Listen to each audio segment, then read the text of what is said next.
Olá, nós recebemos uma série de perguntas da Lupus Care, perguntas de pacientes que têm lupus e como lidar com essa nova epidemia, essa pandemia.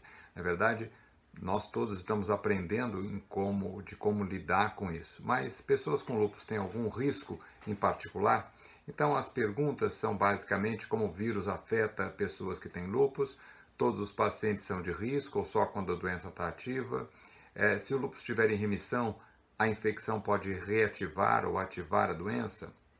Quem toma hidroxicloroquina está imune de contrair o corona. E se a pessoa já vem em uso de hidroxicloroquina, quando tem a infecção, a hidroxicloroquina pode mascarar os sintomas. E não encontrando hidroxicloroquina, será que é possível fazer esse medicamento manipulado? Então vamos lá. A primeira pergunta é como o vírus afeta pessoas que têm lupus. Eu diria que o vírus afeta tremendamente, como afeta, quer dizer, na verdade a pandemia afeta tremendamente, como a todos nós, todo mundo em casa, em distanciamento social, com dificuldade de trabalho, sem trabalho, ou seja, sem chance de lazer, de atividade física de forma convencional, ou seja, a infecção do Covid, a pandemia, ela afeta todos nós. Pessoas que têm lupus, em média ou em geral, têm uma frequência aumentada de infecções e sempre há uma ênfase para que não se tenha infecção. Quem usa imunossupressora, corticoide principalmente, mas também azatioprina, ciclofosfamida, micofenolato de mofetil, tem mais chance de infecção. No entanto, interessantemente, existem já alguns trabalhos, alguns levantamentos que demonstram que pessoas que têm lupus não têm um risco muito maior do que a população geral.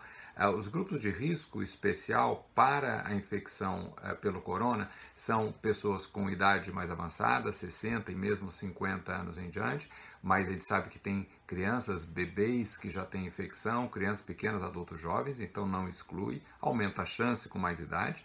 A gente sabe pessoas que têm doença cardiovascular, hipertensão, diabetes e doenças pulmonares pré-existentes. Ora, pessoas com lupus podem ter acometimento pulmonar e esse acometimento pulmonar pode ser na forma de fibrose e isso favorece sim, isso se torna uma doença pulmonar que favorece a infecção. Então, de uma forma geral, não é um grande risco, mas quem tem asma, DPOC, relato de fibrose pulmonar, seja no lúpus, seja em outras doenças autoimunes, tem mais chance sim de contrair a doença. Por um outro lado, existe uma forma do coronavírus, são várias formas de infecção, mas uma delas é com acometimento pulmonar muito grave, que leva a pessoa para o respirador, como a gente vê, vai para o CTI, como a gente vê todo dia. E o lúpus também pode determinar, em raros casos, num percentual pequeno, um acometimento pulmonar tão grave quanto. Outras perguntas que surgiram se relacionam ao uso da hidroxicloroquina e também da possibilidade de reativação do lúpus em decorrência da infecção. Isso a gente ainda não sabe, ainda não existem trabalhos publicados sobre isso, mas a gente sabe de uma forma geral que a infecção estimula a produção de uma série de citocinas, dentre elas interferon do tipo 1, que é uma citocina que promove a ativação de vários genes relacionados à ativação do sistema imune e, portanto, um potencial agravamento do lúpus. A gente ainda não tem dados para confirmação, mas existem vários estudos sendo feitos nesse momento no mundo todo, inclusive aqui no Brasil. No que se refere à hidroxicloroquina e cloroquina, a gente sabe que originalmente esses remédios foram desenvolvidos para tratamento da malária, são antimaláricos e que têm uma ação, portanto, antimicrobiana. Por um outro lado, a hidroxicloroquina é o medicamento que é considerado fundamental no tratamento de pessoas com lúpus e que está relacionado à melhora tanto na função do rim, da gestação, da preservação de atividade, da diminuição da chance de novas reativações. Então, a hidroxicloroquina, ela atua na melhora da pele e assim por diante. Ela melhora e, portanto, deve ser usada continuamente. Não existe a chance da hidroxicloroquina mascarar os sintomas. Existe sim a possibilidade que a hidroxicloroquina minimize ou diminua a intensidade da infecção. Isso é uma hipótese. A gente não pode dizer, não existem dados ainda consistentes, robustos, para afirmar que a gente deve tomar a hidroxicloroquina como protetor, mas ela já é empregada como um tratamento em diversas instituições e está em pesquisa no mundo para saber se ela é eficaz nesse contexto. A impressão é que talvez seja assim. Por um outro lado, o uso contínuo de hidroxicloroquina mantém o lúpus estável. E em mantendo o lúpus estável, a gente já está vendo que tem menos ativação daqueles mecanismos de metilação, que, portanto, o lúpus estável pode diminuir a chance de aquisição ou de infecção pelo corona. E talvez até proteja algum dos sintomas. Por um outro lado, se a pessoa não encontra hidroxicloroquina, será que vale a pena manipular?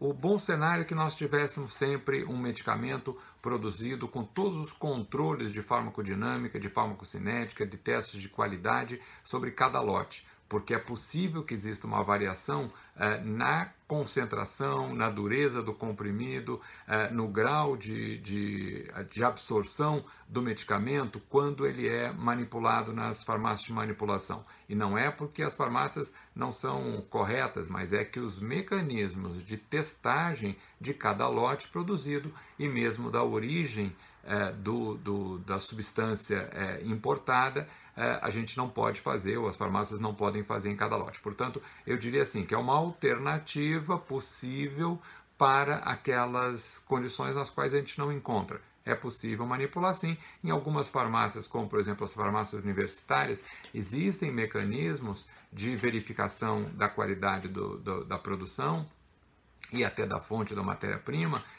que são caros para serem feitos de forma rotineira. Mas não, nas farmácias universitárias o exercício é acadêmico, portanto não tem fim lucrativo e, portanto, se tem uma chance de qualidade ou de confiabilidade maior. Portanto, na hipótese de não se ter o comprimido disponível comercialmente, eu acho que vale a pena sim. O pior é não usar hidroxicloroquina. E o último aspecto que eu gostaria muito de enfatizar é que a gente sabe que a infecção, o estresse todo que está se vivendo, ele ocorre também em pessoas que têm lúpus. E, portanto, a gente também sabe que o estresse favorece a atividade do lúpus. Então, se nós conseguimos nos mantermos equilibrados, serenos, tranquilos, ainda que a guerra esteja acontecendo, mas que não deixemos que essa guerra toda invada o nosso equilíbrio, que nos tire do eixo, que nos mantenhamos com a doença sob controle, isso é muito, muito importante e, portanto, o estresse não deve ser uma variável que a gente admite como normal. A gente deve aprender a lidar com mais essa dificuldade. Em conseguindo lidar com essa dificuldade, a chance de manter o lúpus sob controle aumenta. Se não se consegue manter um equilíbrio só pelo indivíduo individualmente, deve-se tentar ajuda com os psicólogos, eventualmente medicação quando indicado. Portanto, manter-se sob equilíbrio, manter-se fazendo ginástica, manter-se afastado da exposição à claridade, manter-se com o uso regular dos medicamentos e fazendo os exames e contactando seu médico, ainda que à distância, são os melhores instrumentos de manter o lúpus sob controle e, portanto, a saúde sob controle. No caso de dúvidas, envie sua pergunta para a Lupus Care. Nós teremos todo o prazer de discutir esse tema que nós todos estamos aprendendo. Até a próxima.